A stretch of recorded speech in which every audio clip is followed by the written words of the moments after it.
আমাদের উঠো না, আমি তো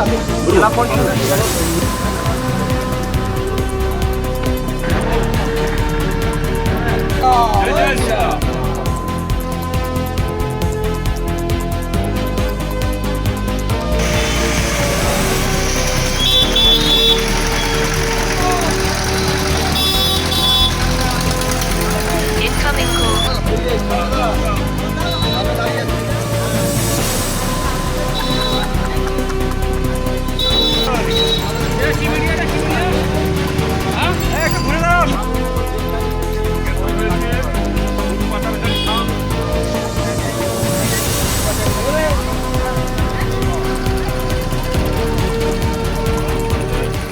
বসিরহাটের সন্ত্রাসী শাহানুর মণ্ডল গরু পাচারকারী, ওখানকার জমি জমা লুটপাট করে দীর্ঘদিন ধরে, ওইখানে পঞ্চায়েতে ভোট হতে দেয়নি সেই শাহানুর মণ্ডল আজকে সকালবেলা গ্রেপ্তার হয়েছে।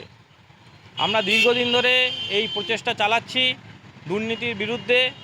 যারা দীর্ঘদিন ধরে বসিরহাটের মানুষকে শোষণ করেছে, যারা দীর্ঘদিন ধরে ভোট লুট করেছে, যারা এখানে জমি মাফিয়া, তাদের বিরুদ্ধে আমাদের এই লড়াই চলছে। তো আজকে যখন শাহানুর মণ্ডল গ্রেপ্তার হয়েছে, গোটা বসিরহাটবাসী আনন্দ। তাই বসিরহাটের বিজেপির তরফ থেকে আমরা রাস্তায় নেমেছি, সাধারণ মানুষকে লাড্ডু দিচ্ছি।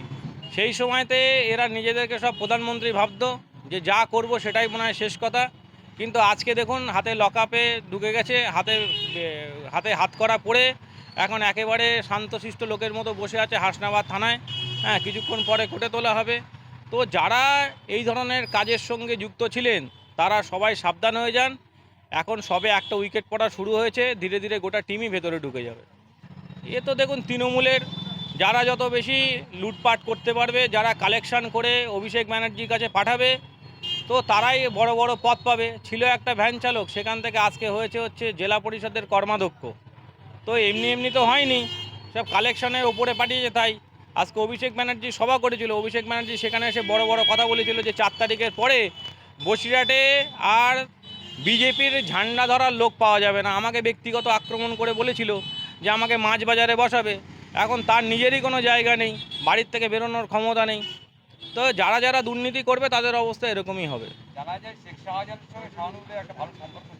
একদম এই বসিরহাটে এই শেখ শাহজাহান বলুন আর শাহানুর মণ্ডল বলুন, যাই বলুন না কেন, এরা সব বারেক বিশ্বাসের বদান্যতায় এতদিন ধরে চলেছে। তার হয়েই সমস্ত কাজকর্ম করেছে। তৃণমূল যে দলটা, সেই দলটাতে এরকম ধরনের শেখ শাহজাহান, শাহানুর মণ্ডল আরও অনেক আছে। তারা একে একে সবাই গ্রেপ্তার হবে।